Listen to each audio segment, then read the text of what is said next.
Salut. Déjà, est-ce que vous pourriez vous présenter?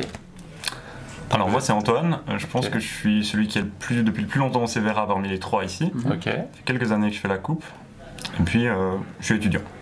D'accord. Vous êtes tous étudiants? Non, moi je suis Salah, je suis ingénieur depuis 1 an. Ok. J'ai commencé le club quand j'étais étudiant, puis je continue maintenant. D'accord. Donc CVRA, c'est une assos, c'est quoi? Vous êtes quoi comme structure? C'est ça, une assoce indépendante d'une école ou d'un milieu académique. D'accord. On se réunit chaque semaine. Ok, cool. Du coup là vous êtes 3, mais vous êtes combien en tout dans l'équipe? 9. Ouais, 9, quelque chose comme ça. Vous êtes... Ok, donc là vous êtes beaucoup moins en fait. Ouais, vous êtes arrivé en petit comité. Il y avait tout le monde qui est venu jusqu'à Paris, depuis Lausanne, c'est un bout quand même. Oui, c'est vrai que vous arrivez d'assez loin. Ouais. Vous êtes les plus motivés là dans l'histoire. Ouais, dans les questions que j'avais, ça fait combien de temps que vous participez à la Coupe? Tu dis en tant que club ou tant que nous, ouais, individuellement et puis après en tant que club. Ouais, ça là, vas-y. Moi ça fait 4 ans. Ok. Moi j'ai commencé en 2008. D'accord. Oui, effectivement. Puis moi c'est ma 2e année du coup. D'accord. Et en tant que club, ça fait combien de temps? Le club existe depuis 2001, quelque chose comme ça. Ah oui, d'accord. Donc si ça fait quand même, ça fait des équipes qui datent. On a changé de nom depuis, mais. D'accord. Vous appeliez quand même. Avant c'était 2 clubs qui s'appelaient le CVR et le CRA. Et du coup. Ok. Donc fusion. Pour ces personnes, c'est ça. Et ça veut dire quoi exactement? Alors CVRA c'est Club Vaudois de Robotique Autonome. D'accord. Et du coup il y avait le CRA qui est le Club de Robotique Autonome et le CVR qui est le Club Vaudois de Robotique. Ok, d'accord, oui, donc ça colle plutôt bien. Enfin, voilà, la fusion des noms était assez facile. Ok. Du coup, qu'est-ce que vous avez comme... qu'est-ce que vous faites déjà comme action avec vos différents robots? Là, on voit qu'il y a 3 robots sur la table. Alors, on fait tout sauf le tri des balles. D'accord. Ça, c'est votre abeille. C'est notre abeille, ouais. Ok.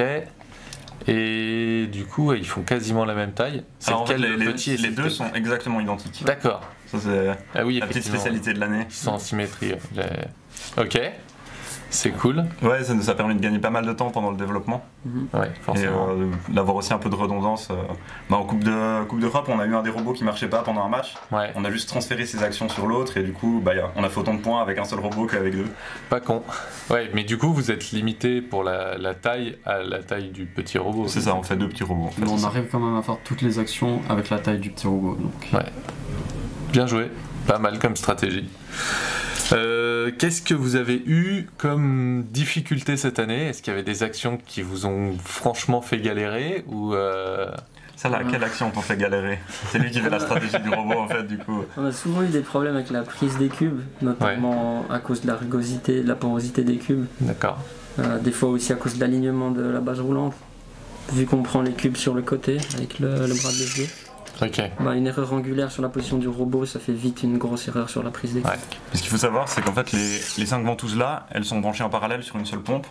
Du coup, si un des cubes n'est pas pris, les 5 tombent. Ah oui, c'est chaud ça. Donc ça nous a posé quelques problèmes. Effectivement. Ok.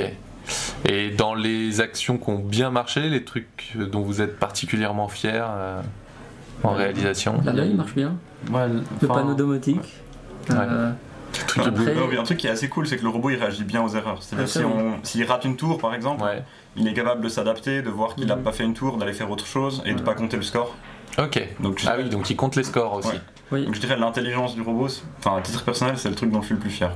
D'accord. Et sur le comptage des scores, ça a plutôt bien marché ou... Oui, en fait, on a un capteur en bout de bras ici, parce qu'on construit la tour avec le bras. D'accord.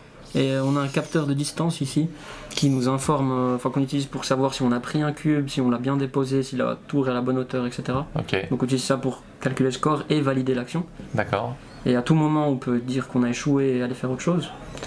Et on a aussi un capteur ici, un capteur SIC pour compter les balles qui sortent. Okay. Et comme ça, on peut estimer le nombre de balles qu'on a mis dans le panier. D'accord. Ok, et donc ça marchait plutôt bien.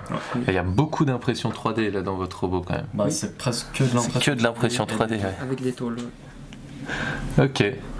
Il y a 2-3 pièces usinées, elles sont un peu cachées. C'est à l'intérieur du bras en fait surtout. Ouais, alors je sais pas si on les verra bien sur la caméra, mais en fait, si on s'approche, on voit que là, à l'intérieur du bras, il y a une structure. Ok, ah oui, il y a une structure métallique. Voilà. Que pour l'avant-bras, parce que cette partie-là du bras est totalement imprimée en 3D en fait. D'accord. Ensuite, il y a l'épaule et puis l'axe Z qui sont aussi usinés. Ok, et les usinages, vous les faites comment ? Vous avez du matériel à vous ? Non, alors ça a été fait dans un atelier externe par un des membres. Il y a un de nos membres qui bossait dans une société qui est équipée CN et qui nous a fait ça en heure supplémentaire. Sympa. D'accord, et vous avez des balises en haut ? Ouais. C'est quel principe ? Pour le coup, on n'a pas le réflecteur avec nous, mais en fait, on a une catadioptre sur le robot adverse. Et puis on mesure, donc là il y a un capteur rotatif qui balaye, qui cherche le robot adverse, et puis en connaissant le diamètre du catadioptre et puis l'angle sur lequel tu le vois en fait, tu arrives à savoir la distance. Ok, c'est quoi du coup comme capteur que vous avez dedans ? C'est un capteur industriel, c'est une barrière optique industrielle. De chez SICK. Toute bête. D'accord. Comment vous êtes organisé au niveau de l'assaut ? C'est-à-dire que là, j'ai cru comprendre qu'il y avait toi pour la stratégie, et du coup vous êtes réparti le boulot comment Alors c'est un peu plus flou que ça. D'accord. Parce qu'on a 4 personnes qui font du software, mais ils font aussi un peu d'électronique, d'intégration, de câblage, etc. Ok. Et puis on a des mécanos qui font principalement le design, l'impression, l'assemblage et l'usinage. Ok, ouais, il y a des mixages. Ok, vous avez tous un peu participé à tout, quoi. Voilà. Mais la répartition, c'est quand même d'un côté, il y a le soft et l'élec, et de l'autre, il y a la mécanique. Ouais. Ça, il n'y a pas trop d'échange de l'un l'autre. Ok, et vous êtes pris des actionneurs. Ouais, vous avez tous bossé sur tous les actionneurs, quoi. Alors, la personne qui faisait l'élec, elle n'a pas fait l'élec d'une partie. Non, alors pour l'élec, ce qui est spécial, en fait, c'est qu'on a je les ai prises ici, on a des petites cartes électroniques standards. Genre celle-ci, elle gère un moteur.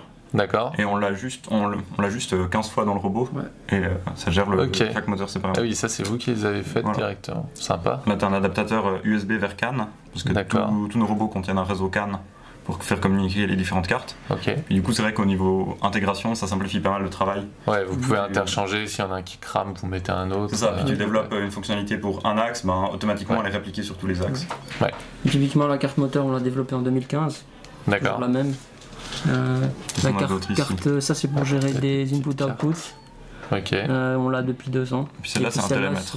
Alors il y a un petit télémètre laser dessus et sur l'autre face je crois, voilà. Ah oui, ok. Et c'est la nouvelle carte standard. Et en fait c'est ce qu'on a dans la main pour valider la hauteur des cubes.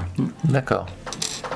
Et c'est assez chouette de pouvoir rajouter des fonctionnalités comme ça en live. Par exemple le canon, quand on a commencé la saison en Coupe de Belgique, donc on a commencé voir s'entraîner à la Coupe de Belgique, il n'existait pas. Et après on s'est dit il faut le modifier, on va rajouter quelque chose, on a rajouté un moteur. Puis après la Coupe de Suisse on s'est dit il faudrait encore un encodeur sur le moteur. À chaque fois tu prends juste une nouvelle carte, tu la branches et quelques heures plus tard il y a un nouvel actionneur qui marche. Et du coup c'est quoi vous avez une carte principale qui pilote toutes les autres, c'est ça ? Ouais, alors celle-là on n'en a pas en dehors, mais on la voit qui dépasse, il y a un port Ethernet quelque part là, ici. Et c'est aussi un microcontrôleur connecté en CAN. Et c'est une carte que vous avez faite ou c'est un truc C'est un mélange, on a pris une shield pour un nucléo du CST. D'accord. Ok. Le règlement a pas mal changé cette année à la Coupe de France de robotique. Est-ce qu'il y a des trucs que vous avez trouvé plutôt cool, plutôt chiants ? Est-ce que par exemple la funny action vous manque ou La funny action elle est un peu remplacée je trouve par l'action 100% mécanique. Ça c'était assez sympa d'avoir ces 3 actions complètement électroniques, mécaniques, puis d'intelligence artificielle. C'est une bonne chose, je pense que ce soit gardé pour le prochain règlement. Du coup. Moi, je trouve que l'action 100% électronique, elle était un peu légère, quoi. Enfin, allumer quelques LED, c'est facile. Mais les 2 autres, elles étaient cool. Compter le score, c'est vraiment un gros plus. Ça, c'est marrant. T'es obligé de faire un robot qui comprend ce qu'il fait, quoi. Sinon, tu perds trop de points. Ok. Et merci beaucoup. Et puis, bonne chance pour les matchs qui arrivent. Merci. Merci.